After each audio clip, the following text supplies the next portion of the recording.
level now, you can buy a revision book 1 week ahead and still can get A. So I applied the same kind of commitment to my A level. Then I realized that the amount of knowledge for A level is kind of zillion times more than O level. You cannot go and buy a revision book 1 week ahead. And indeed, so in the name of, I'm a bit distracted, but in the name of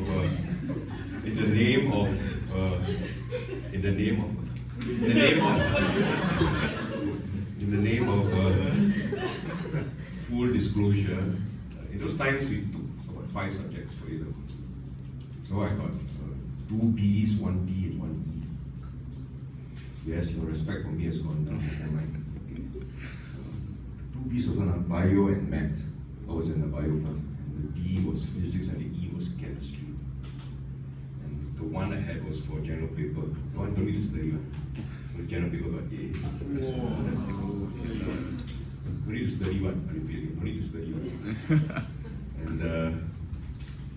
And by some great miracle, I entered dental school. That was in Penang, dental school in University of Singapore. It's a great miracle. Suddenly I wake up at night in cold sweat. How I'm going to pass my final year dental exam?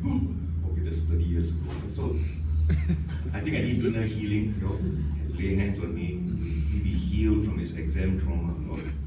So maybe some of you have this gifting can lay hands on me during the break. So but really, I tell myself, whatever the grade you're going to get, some things never change. That God is still on his throne. God is still working in your life. It may catch you by surprise, but it won't catch God by surprise, whatever grade it is. And God is working out his purposes. So that one, the big picture already settled, so don't need to worry too much. Of course, anxious, I get it. I was very anxious. But you want to remember the big picture is settled. And God is working out. And you never know what this ride will bring, whatever the A results, A-level results may be. God is, you're on this journey, on this adventure, but God is working and the adventure continues. So, this is my blessings on the A-level folks. It's going to be okay. Why? Because God is in control. So, and I know you're anxious. I was deeply anxious, but yeah, life proceeds because God is the author of your life. The Generations Project. When I say next slide, then you can not yet. So we started. It's very efficient. I like this vision. You know, this Generations Project started because we began to see some major differences between old and young in our churches. Not yet. I said next only, but I don't say so next. I cannot multitask, I'm trying. It's time to Press where? This one? Okay. See, I'm old. And for example, the biggest evangelistic event in Singapore in recent times was the Celebration of Hope. Oh, a big thing, a stadium, full, top speakers, even some people from government come and bless it. But we found that for the young, and that doesn't necessarily mean everybody, you're wondering why you spend thousands and thousands of dollars on this way of reaching the lost. You know how many poor people in Singapore? You know how many people who have not yet heard Christ in the surrounding regions? And you spend so much money on this kind of an approach. Is it celebration of hope or celebration of yourself?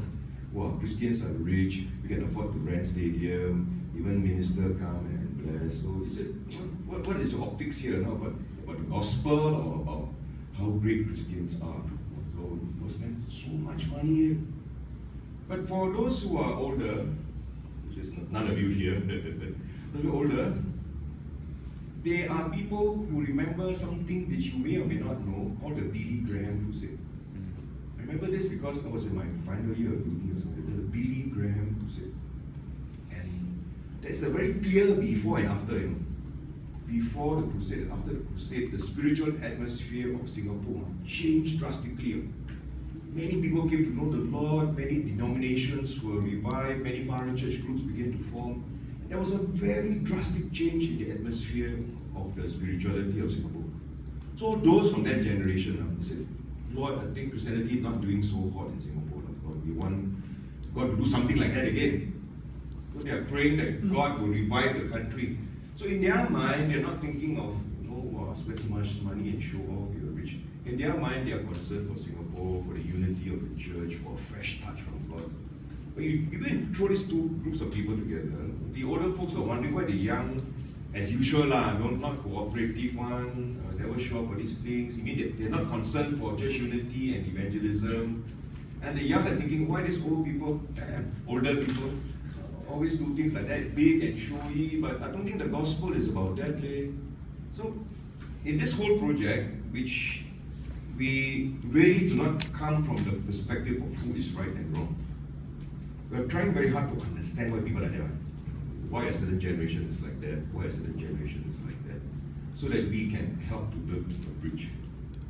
In fact, the gospel, the Bible will critique every generation. It's not that young good, old bad, or old good, young bad. It's the Bible critiques every generation. So every generation also will bow before the scripture as to why we are like that. So there's a group of young adults from some Presbyterian church, and early in the morning, they spend the whole day cleaning up the beach. I think it's Changi, whatever. They clean up all the rubbish, clean all the beach, put it in a nice bag, put it on. Then they came back and reported to the elders. We spent the whole day cleaning up the beach because I think as God's people, we should have some responsibility of taking care of the environment. Then the elder they thought would say, quiet, good boy, good girl, you did so hard to preserve God's world. Instead, the elders were not happy. He said, you spent the whole day like that. How many souls did you win? How many souls did you win? For the older folks, saving souls so they won't go to hell is job number one. You don't get distracted by cleaning up rubbish. I mean, even Buddhists can clean up rubbish.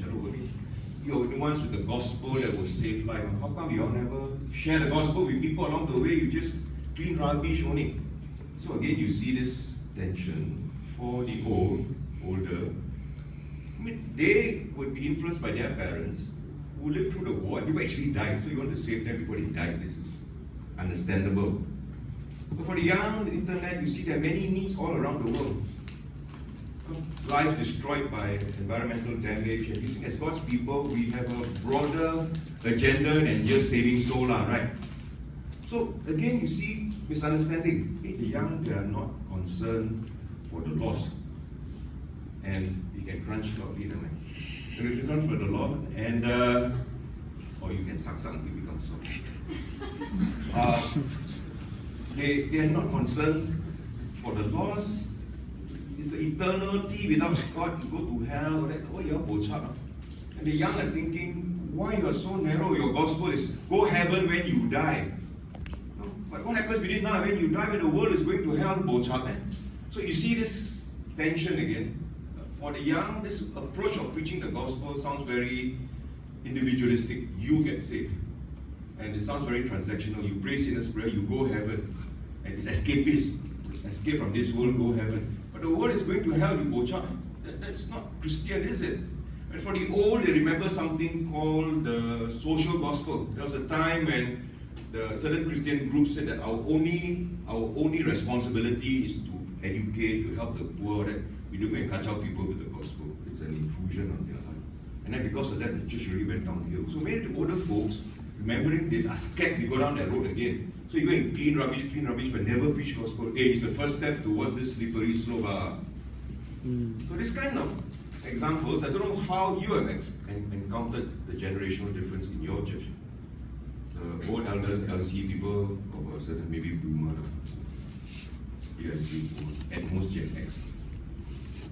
Probably not silent, but boomer, they're still in control. And because of good healthcare, the boomer won't die. It's the success of the Singapore health system.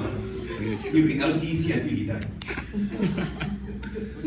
I'm 75, still strong. Why should I resign from LCC? So, and then you guys here are trying to introduce different values. And what? Last time, you can wait for the day when they graduate to heaven. That day, we pushing back. We have fresh ideas for the church, but we got no power. We are just millennial or Gen Z. So very frustrating, right? What to do, huh? Go redemption hill. Crossings. No, Samia. No. I mean, we pray and we carry on, right? So, this is this unique point in history where we have to grapple with these sorts of things. And that's why I think we should take this seriously. Let me experiment. Press down. Face over. Yeah, I can do it. Press down. I need to learn. Why did we do the Generations Project? Number one, because millennials were leaving the church.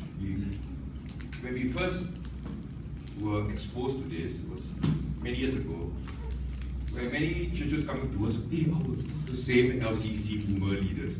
Why are our young people leaving the church? What is happening? We give them their own service. We give them loud music that we don't understand, but they're still leaving. Why are they leaving the church? So the first introduction to this whole issue was when many churches came to us to ask for help. They were losing their young people. I don't know whether your church situation is the same or not. But they don't know what to do. So we went and we tried to help them understand how the young value system is different, how to approach them. But after a while, we realized, hey, it cannot just be old understand the young. Sorry, but the young must understand the old as well. If it's really going to be a mutual relationship, Papa must understand the son must understand Papa. So that's how we morph from just a young adult ministry direction to a generations project direction. So adult guy, is it okay if I say you guys need to understand the old people as well? To me, really, at the end of the day, it's love. And you cannot love without knowledge.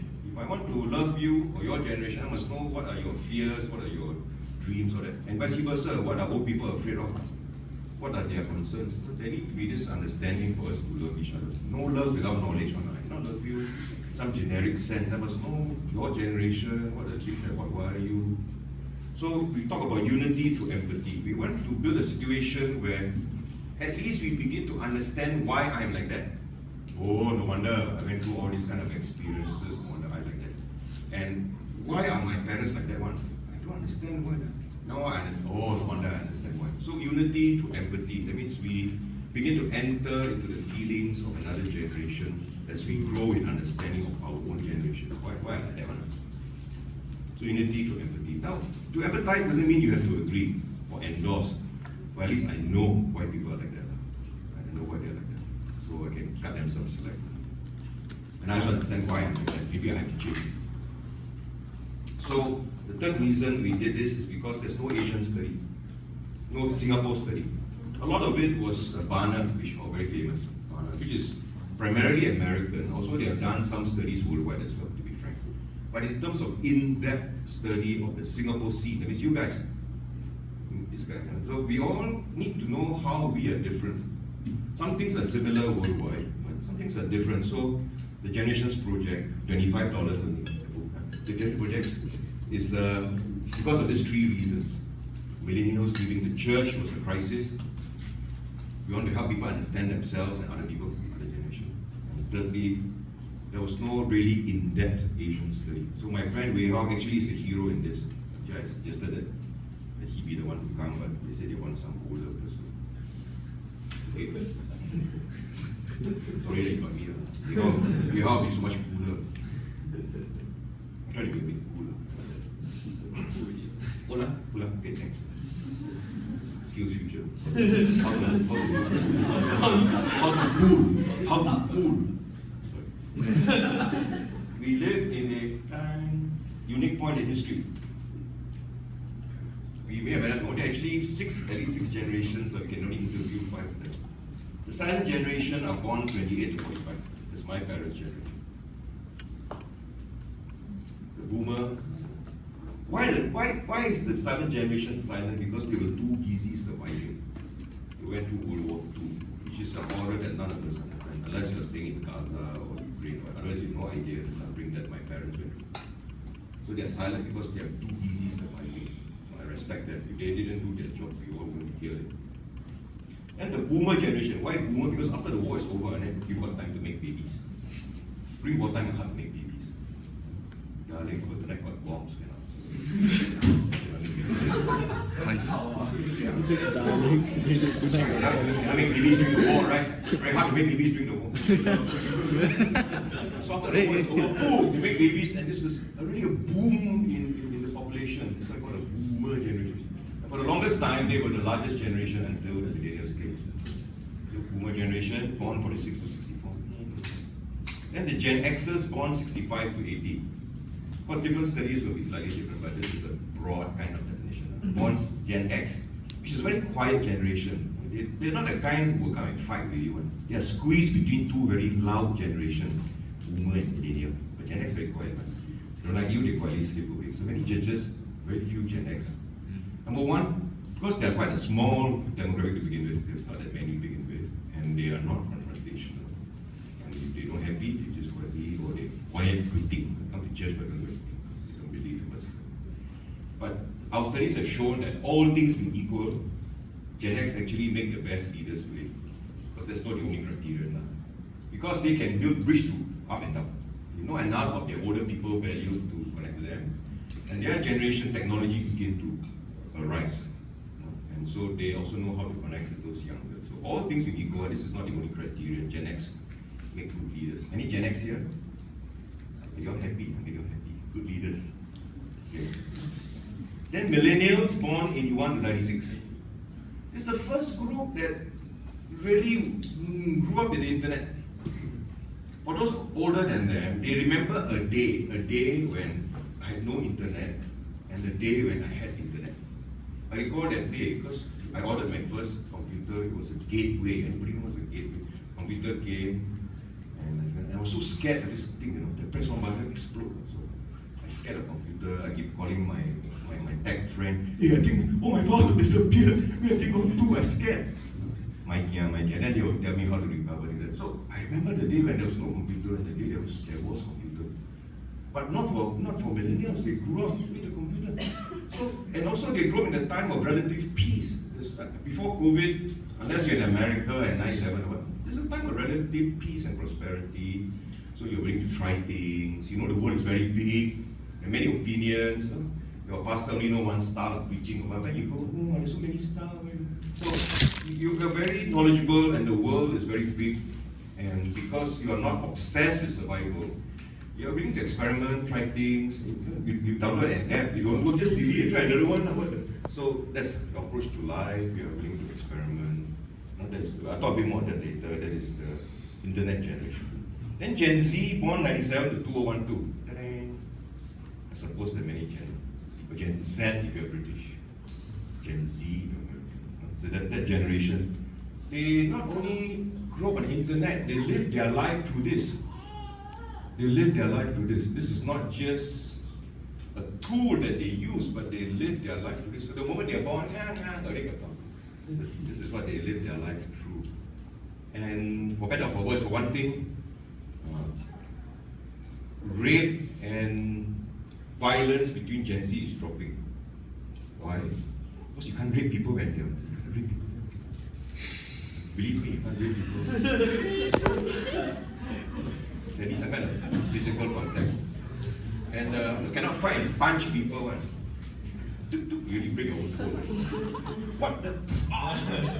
So those numbers are dropping. But the numbers of people complaining about depression, suicide is increasing. Which actually shocked me, is it? Gen Z complain about loneliness, man, depression, even suicide. I hear this all the time from many friends. It actually worries me. I don't know how you guys feel. So I guess maybe connecting virtually is not the same as connecting face to face. Maybe you define yourself by this thing. There's certain things you see here make you happy, certain things you see here make you sad. Because everything here is curated, you see certain things, you compare your life, not so far. I don't know why, I'm still trying to understand why Gen Z feel lonely and depressed and even suicidal. I need to find out. Maybe you guys can help educate. So that is the Gen Z. So that is the born 97 to 2012. Let me do a small poll now. Anybody here silent generation? I'll be totally amazed.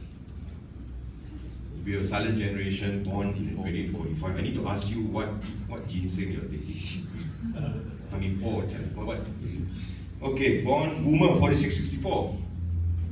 I'm so alone. Okay, one boomer only. Okay, Gen X we saw already, 2 or 3 of you all. Remember, your make best leaders and Shami. Then millennials born 81, 96. 81, 96. 那就不远了。Gen Z 啊，Gen Wait, these are probably the leaders and the workers. Sorry. And Gen Z, ta-dang, ta-dang, 197, 2012, ta-dang.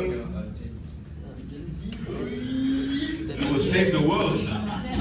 Will you all save the world? Gen Alpha, I think because of COVID, this generation is swinging back to a bit more conservative.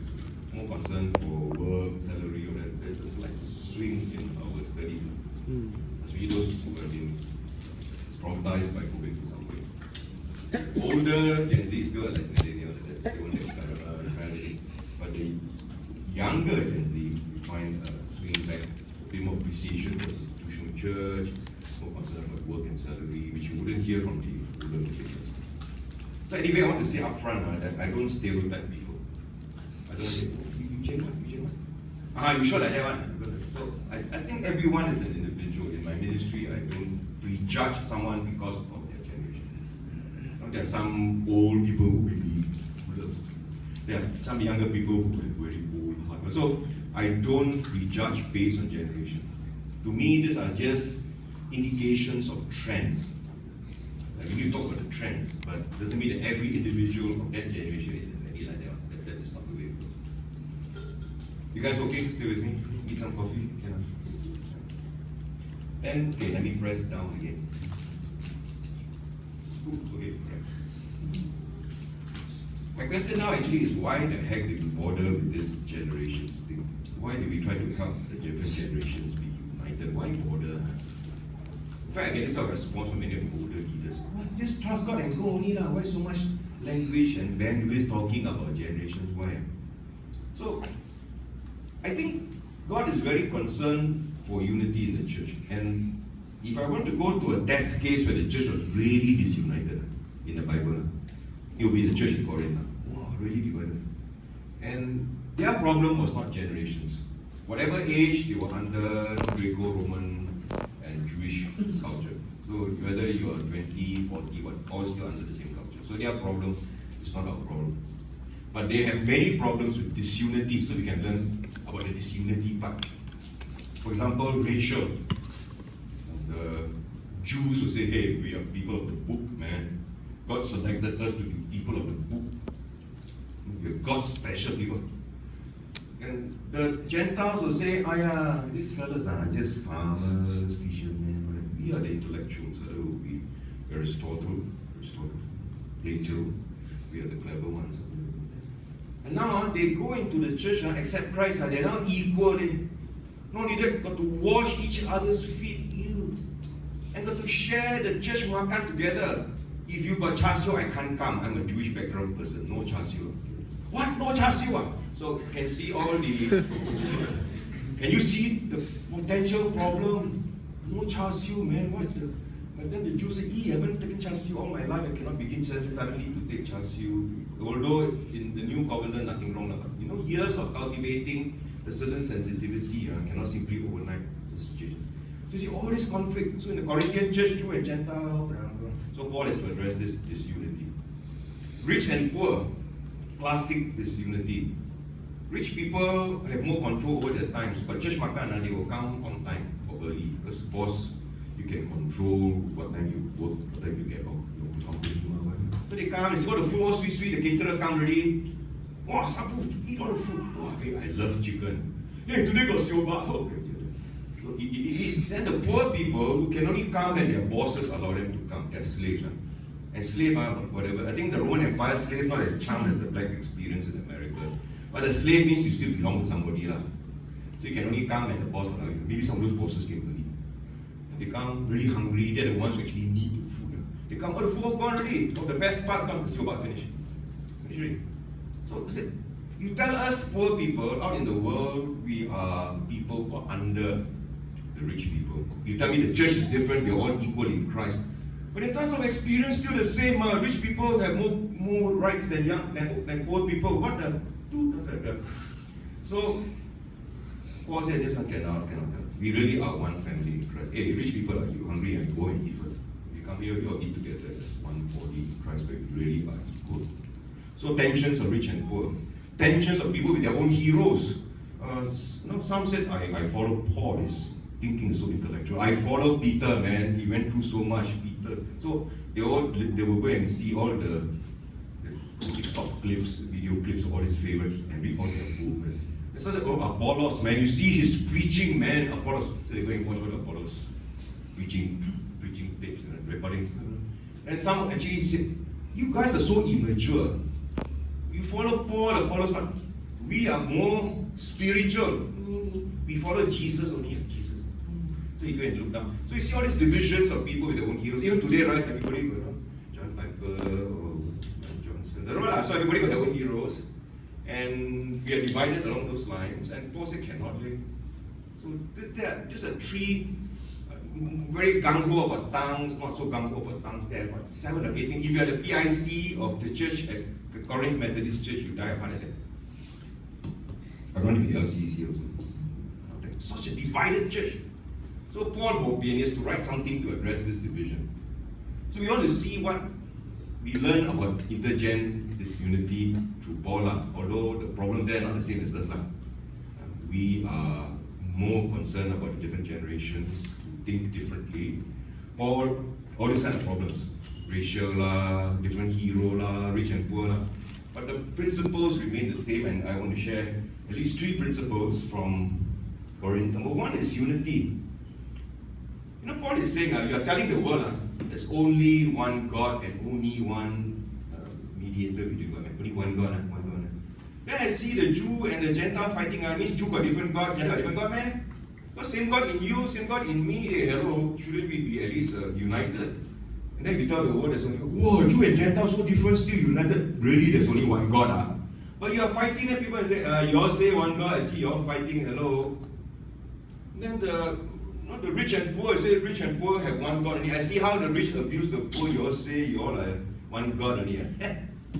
Say you all don't say you're one God, but different generations I see you all don't really care for each other, misunderstanding, conflict between different generations. Then you say, what?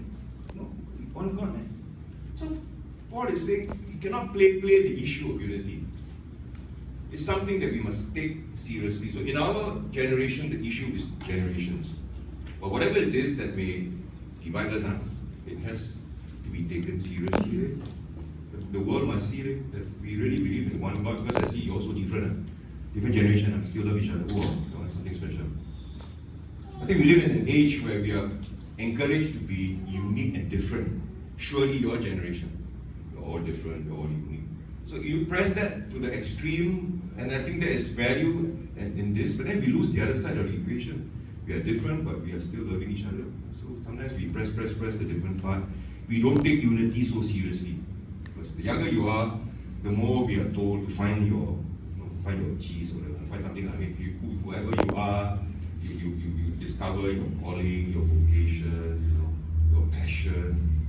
So, which I would say later is nothing wrong, is good, but the danger is we then don't take care of the unity issue. So it means our churches should not have the different generations either ignoring each other or worse, fighting. So take this seriously, because it has impact on the gospel. We keep telling people only one gospel. Because the world is very disunited today, right? Well, every day I get flooded with pro and against Trump videos. I never asked for this. Why the heck? So they pro-Trump. Then they see which one you click, you need to 10 more the same thing. Somebody there is checking my feed preferences. Everything is divided, and it's very adversarial. Even Christians are very divided, especially in the US, and I hope we don't import that kind of thing. And so, politics, they are divided. Countries are in conflict. And don't say in real time, people right now are dying or freezing to death in Gaza or Ukraine, and not here making a political statement. Just the reality that the world is in deep conflict. And the church is supposed to show an alternative. You say, wow, the world got conflict, but I see the church and people quite different, but they still love each other. People will sit up and take notice. But if you are as conflicted as the world, then what gospel do we have? So this generations project, based on our guidance from Corinthians, is we must take unity seriously. Number two, but then Paul quickly says is unity with diversity. And here, I must confess that I was once a dental student. I told you already. I don't have to tell people this, but they suddenly close their mouth. I don't know why. I'm a dentist. Dentists are very nice people. Okay? Anybody here going to dental school? Dentists are nice people. You have to relieve pain, okay? I don't know why they always demonize dentists. I don't know. One day I was in Guardian, I'm going to pay, and I tell mother in front of me with 2 children. You don't behave, huh? I take you to dentist. Huh? I said, Auntie, I'm quite old. Madam, I am a dentist. I'm a nice person. Oh, sorry. But as a dentist in the first year, we share anatomy with our medical students. We actually do that section, the levels. And you see, Paul is trying to say that we all different parts of one body, hence the point of unity. But the different parts of the body are different. Hand, lung, that so cool to hold a lung in your hand. Oh, lung. Heart. So they're all so different. So it's unity with diversity. It's not unity with homogeneity. Not, I want everyone to be a Gen Y, or I want everyone to be a... No, this diversity, Paul is saying, actually is God's will. Direct application, different spiritual gift. Different spiritual gift. I think this is important. This different spiritual gift one, I always, in my younger days, I wish I had the gift of healing. People say, I pray and they get healed. More power. But I pray and they get more sick. So that's not my gift. So my gift is more teaching. But then I come to realize that different people different gift, and not to compare, but embrace your gifting and contribute that to the kingdom of God. Don't compare. So the body is made of diverse parts. So don't say just because you're not a hand, you don't belong. Because you're not a leg, you don't belong. Everybody belongs. Because the primary picture of the church is a body with different parts. But the other more common metaphor of the church is a family where everybody belongs. So my dream is that the church will be a church that makes sense for every generation. The point here is not to make everybody happy, but at least whatever generation that comes to church, it makes sense to me. Because the easiest way to do intergen is to just have silo. You have a young adult worship, senior citizen who play ukulele, so all different one. And then they never meet one. But Paul is saying no, it's a diversity where everyone feels at home. Because the next point is good, I will say later. Do you feel at home in your church? Or do you only feel at home in your young adult ministry? Or do you feel at home in the church? Or you go to the main service, I don't know what you're talking about. And then you go to the young adult service. Do you feel at home in the church? So he's saying that for many young, we have discovered in our interviews, he said, nowadays it's so hard to follow Christ in the world. You are bombarded by diverse opinions in your face all the time because of the internet.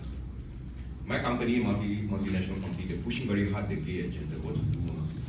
So you all are going all sorts of challenges that the old folks never knew existed. So these young people come to church and we need help on how to negotiate this kind of a place and how to follow Christ in the real world. As a young adult, I'm trying very hard to follow Christ, but there's so many diverse opinions. I don't know what to do. When you talk to Gillian heard the answers. So they will complain that the church only tells them, you pray someone. Just pray. Read Bible. So yeah, all this we know, we have heard from growing up, but we need more than that. I need some help to negotiate following Jesus in the world. It's not that I don't want to follow Jesus, but I'm not sure whether Christianity is relevant or not. All these questions that the world posts at me, or my friends at work post at me, boom, boom, boom, or my university mate post at me, boom, boom, boom. The church is pray more, know the 10 commandments. All this I know already, but I need more help than that to see the relevance of the gospel for the challenges of the modern world. So these people may not feel at home in the church because the church doesn't seem to be relevant to the life that they're trying to live. And I'm talking about you guys. All your concern is you show up for meeting. Showing up for meetings and what? Hey, I haven't seen you in YA meeting for 3 weeks already. You say, are you okay? Can I pray for you? You're not okay? was dropped from 40 to 38. So they're all concerned for whether you show up. But nobody knows what is in your heart, what you are grappling with. Nobody knows, they don't know, man. Because there's not, when the old people say, in my time, exactly, it's not your time. But so old people, in my time, we never worry about this one. We pray and then God give us answer. Hello, I need more help than that. But I tell you, older people also need to feel at home. I tell you now, because of good health care, old people won't die so fast. Right now, there are about 1/5 of Singapore is 65 and above. 1/5. They are coming. Then, in a few years, it will be 1/4. Then, by 2050, what will be? 1/3 of Singapore will be 65 and older. Maybe by the time you'll be older also, but yeah, maybe among those. Okay. And I tell you, the old folk, they come to church and do they feel at home?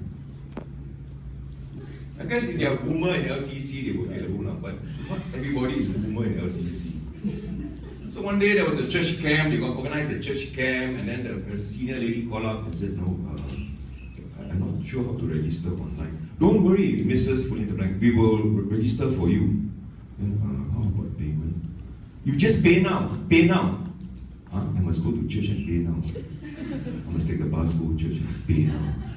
No, just use pay now. What? You say pay later, lagi more confusing. So, many seniors I've met in their 80s are very scared of technology. And they are scared of feeling stupid because they don't know technology. And often inadvertently, this is what you make them feel. Oh yeah, auntie, I show you 3 times already. You press here, don't press there. Press here. I told you 3 times. And how do you think the old guy feels? Do you love your seniors? It means we need to be empathetic. It means we know their fears. They also make you feel stupid. Now that they're a certain age, nobody asks them what they think about the church and the future. How will they know the future? They are so old. So many seniors feel not really at home in the church. You'll be surprised. You think as a young person you don't feel at home in the church, but maybe very old people, for different reasons, they also feel the time has passed them by. The church is not ready for them anymore.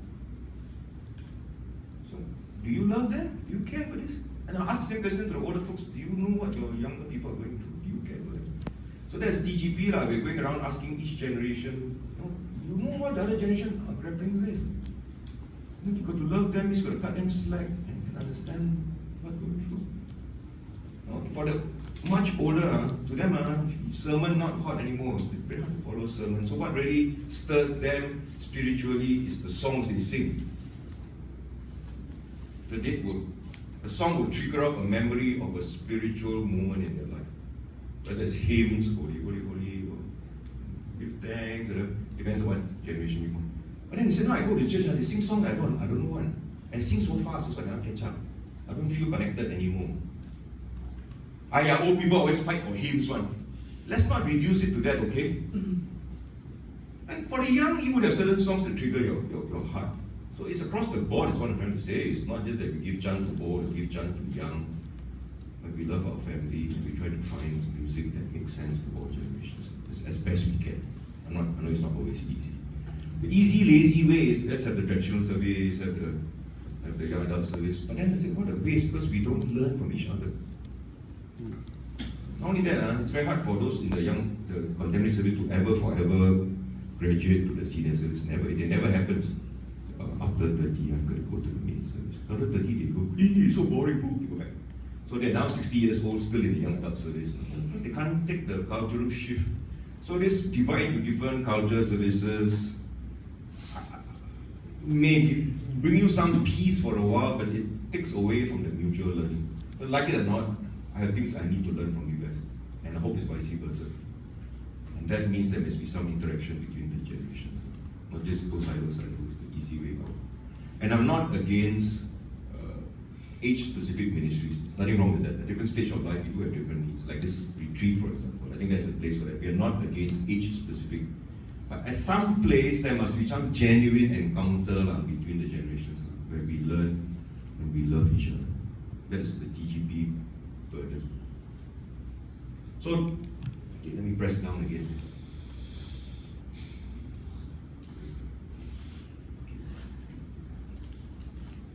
The third thing that Paul tells us in 1 Corinthians 12 is not just unity and diversity.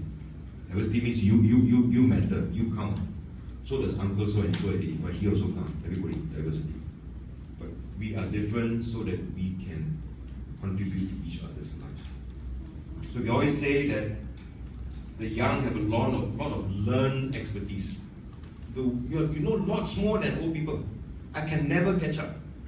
Not only do you know a lot, you actually are trained to imbibe lots of knowledge all the time. Always streaming. So you all will have a lot of learned expertise that old people will never catch up.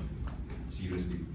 Because of internet, it's maybe the first time in history where the young know more than the old. Last time the old know more than the young. You use that to control your but now the young know more than the old. But you can't control us now, but never mind that. So you have a lot of learned expertise. But old people have a lot of lived experience. They have gone through heartache, failure, their projects collapse, what work, temptation, sin, redemption. They have gone through tons of things. And it's nothing wrong with the young, just that you haven't lived long enough, that's all. But we have. And so what you say, we have lived experience. You have learned expertise. So in our dream, our vision is young and old learning from each other. That's why the TGP is not just to minimize conflict, it is to maximize collaboration between rich and poor, old and young. For that, I think the older ones are a bit more humble. The onus is on the older ones to be a bit more humble. That we really have things to learn from you guys. And we really do. But in a certain culture that we all live in, a very confusion kind of culture, the old are always teaching, they don't learning one. Oh, we have eaten more salt. We've eaten more salt. No wonder like you have hypertension. Eat too much salt. But if they are humble, we have so much to learn from you guys. But I'm praying that you give us a chance to teach you also. Both ways. There's so many things I want to teach my younger friends. You know why? Because I want you guys to be better than me. I make major boo-boos. I've learned stuff which, if you give me a chance, I'll share with you so that you can be better than me. So this is our dream of interdependence, of young and old. Because the body like that, but different part all have to work. This vision of the church, maybe you will be leading the charge in your particular church of young and old loving each other. Because the fourth point is that it's not just about theology or sociology, really, it's about love.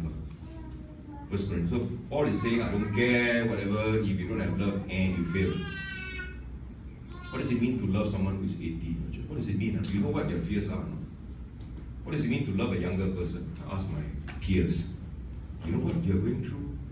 So one church camp, we asked them to give one rep from each generation to share their greatest concerns. The church camp do things like that. So the silent guy, his church got silent. Came out and said, I'm so afraid because every day I find myself forgetting more and more things. It scares the heck out of me. What young people got shocked. There's something that they won't. Just Google it lah. They're so frightened because memory defines you. And once you begin to lose your memories, large chunks of you begin to go. And the silent generation rep said, I'm very fearful of that. Then I asked all the silent to sit down, all the other generations to surround and pray. But hopefully it makes them a bit more sensitized when they walk with seniors. The baby boomer came out and said, my life now is a lot of grief. Many of my friends are dying or they are sick and I cannot, because dementia, I can't connect with them. I'm no longer filling the blanks, senior pastor, CEO, grab driver. So even my work definition is gone. So I'm okay, I'm financially okay, but so much of our identity is in our work. So I grieve that I am no longer. So my life is full of grief, saying goodbye to all sorts of things. Even my children now, they are grown up and they have left the home. It may not be a big deal to you, it's a big deal to us. So they got a lot of grief. All the young people who are. Then we asked them to sit down and all the other generations pray. As we went down the line, the millennials, they said that we have so much challenge when we try to share the gospel, when we try to live our lives, and we get very little help from the church. And the seniors all, oh, you know, man, you know. So there's one girl who was trying to share the gospel, and she shared the gospel to a non-Christian friend. Before we talk about the gospel, you Christians are the one who are anti-gay, and a low view of women. So before she can even reach a point where she can share the gospel, she's already got stuck at this cultural barrier already.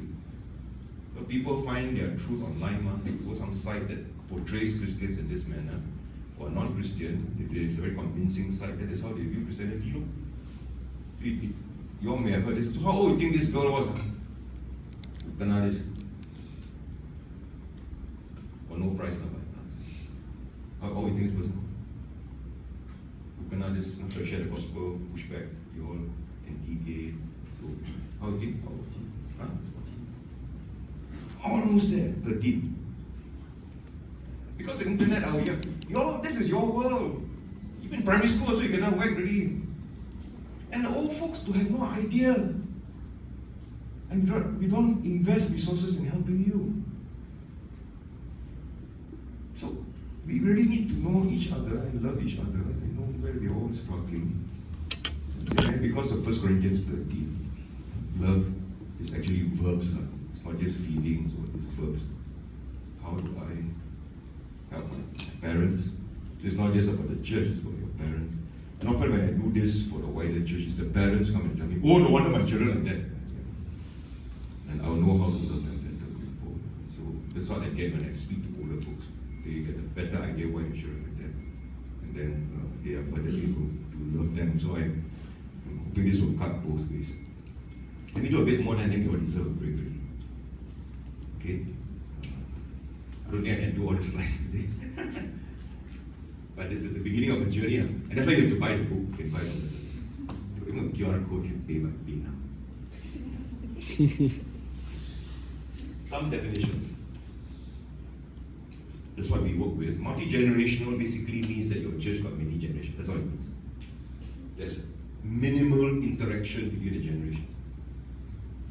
Usually silo lah, young adult ministry, senior ministry, or what. And neither the twins or me, you all don't interact much. It's just a recognition that your church got many generations. That's all it is. Second is cross-generational, means there's some contact between the generations because once in a while you have to contact like church camp, Christmas program, old and young have to come together and do some collaboration. The church anniversary, there must be some choir that has token, representative from different generations. So that's have some kind of contact between different generations, but people are not transformed by that. Just so I have to listen to the old, have to listen to the young for a particular project, church camp, business project, whatever. And once those them over go there, poof, you don't have to talk to them anymore. So old people tell me, and young people walk past them, they don't see them, they don't see over their eyes. Maybe got disease, so they say that the young, maybe because they don't know what to say to the old, they kind of like, they walk, go to the other side, and they don't reconnect. And the old feel, I say because how am I invisible to the young? The young say, I'm so scared, I don't know what to say to them. So cross-gen is better than multi-gen, but doesn't really meet our needs. Our dream actually is intergen. Intergen, there's a long, comprehensive, hard to read definition. Comprehensive mutuality, equality, sounds like the French thing. Reciprocity, that makes individual or collective transformation more likely. Because as an older person, I interact with a younger person, I'm transformed by that encounter. I know things that made me see the faith, that made me see life a bit differently. So I'm transformed. And hopefully you're transformed. So that is our goal, that the connection between the different generations result in everyone being transformed by that encounter. This is more than just I have to tahan and just look at the church and shout, I don't need to see you anymore, but rather we walk together. And I learn more from you, you learn more from me, and we help each other. So we are stronger together. I know that sounds like a National Day slogan, but that is. So the journey, oh, my press button is the journey from multi-gen to intergen. And then with this I'll stop and we can go You got coffee? No? Is there coffee somewhere? Downstairs. I need coffee. It's a drunk. Later. The journey from multi-gen to intergen. Awareness means that you know that something is going on. Usually that happens when many young people leave the church. Okay? What's happening? Awareness. Then understanding. Oh, it's because young and old have different ways of viewing life, and we have so much conflict between, let's say, boomers and millennials. The worst fight is always between boomers and millennials. They're so representative of very different values, which I'll talk about after the break. And evaluation, where is our church and how are we doing at this intergen? Are we basically just cross-gen or see meaningful interaction between old and young? We have to make some judgment call to our church. So it's so much easier to stick to your own people, so easy. And then the thing about Singapore is everybody's so busy and tired anyway. So this generation thing, we got another demand on me, already following Jesus in a busy world, I'm already so sick. Like something else, I must walk with old people. So this is the underlying struggle, I think, of the Christian faith in Singapore, is our fatigue and our busyness. So every good things also we need to do, we have to think 3-4 times to invest bandwidth. But I think it's important. We cannot run away from this reality of the different gen. Then experimentation. You cannot make the church intergen overnight. You cannot take a magic wand and shing and become intergen. So we experiment. So every church got 5 or 6 major platforms like corporate worship, discipleship, Christian education, pastoral care and small groups, and outward would be compassion ministries and evangelism. And in-house would be things like leadership transition. So every church got 5 or 6 platforms. And you may have to choose one of those platforms and experiment. Maybe I would suggest you have just a conversational leadership group of 2 or 3 key leaders from every generation. People who are mature. 2 or 3 leaders who are from boomer, silent if they're still strong, boomer, Gen X, millennial, Gen Z, young child together. So what would corporate worship look like to make sense for you?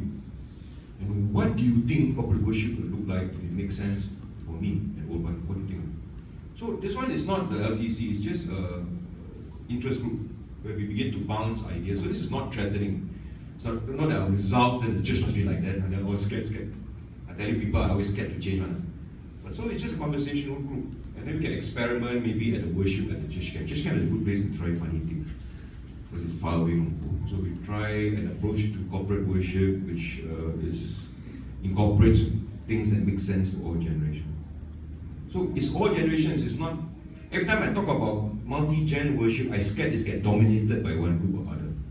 Intergen worship, sure all hymns one all hill song or whatever, I don't know what they're saying. So what must sing 5 times one. So usually when we say intergen, it tends to be dominated by one group. So there must be really a think tank or a conversational group that takes seriously all the generations and their feelings. And we come together, something beautiful, the young and old can connect together. So experiment on whether it's corporate worship or discipleship. If we've got time today, I thought a bit about mentoring, but let's see how. So one area that we can ask the different generations how they feel about that. Remember the 5 or 6 major platforms for every church. We experiment, what worked, what didn't work. Then we are not in a hurry, this will be a 2-3 year thing. But our goal down the line that we are committed to this direction of intergen. So we try first, okay, corporate worship next time. We try missions, young and old go on mission together. What does it look like for young and old? So we experiment.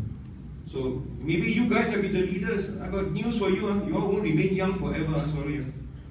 I'm seeing here in the future DICs and OCCs. You all will not remain young forever. So maybe the seed may have to be with you, and it may be harvested somewhere down the line. Or by God's grace, maybe your church is more ready to hear this. I would like to talk about this to DICs and RCCs, because they're the ones who still make decisions to some degree. Some are open, some are a bit resistant. But today I'm talking to you lah. And I want you to have a vision for Christ and for your church down the line. So you have to tahan things that you may not particularly find comfortable now, but you if you think God gives you a vision of a different kind of church which is truly family, where old and young belong, where we learn from each other, then you hold on to this vision for the long haul. So 20 years from now, when you're the PIC, well, Pastor Tan, remember last time you spoke on this 20 years ago? I'm the PIC now, my church now like that. So, okay, that's my, I have a word, that's my prophecy. No, you all have to carry this.